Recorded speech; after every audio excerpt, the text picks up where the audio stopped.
এই দাঁড়া, কি আছে বাইর কর, সব কিছু বাইর কর। ভাই আমার কাছে তো তেমন বেশি কিছু নেই। আচ্ছা যা আছে সব বাইর কর। এই ধরেন একটা মোবাইল আছে,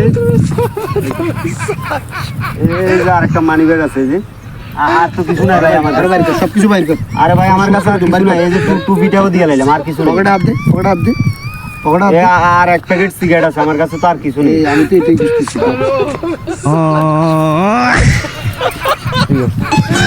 কিন্তু ভাই কোন সমাজে আইলেন? বর্তমান রাস্তাঘাটে চলতে ফিরতে মনে হয় টাকা পয়সার চাইতে সিগারেটের মূল্যটাই অনেক বেশি। যদি আপনারা হাইজাগারের হাত থেকে বাঁচতে চান, টাকা পয়সা যতই কিছু রাখবেন, হাইজাগার আপনারা ছাড়বে না যদি আপনার কাছে সিগারেট না পায়।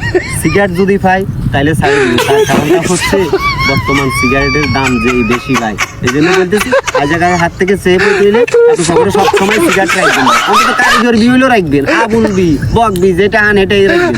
ধোঁয়া জাতীয় জিনিস হইলে চলবো, হাইজাগার তাকে আপনারা মাফ করে দিব।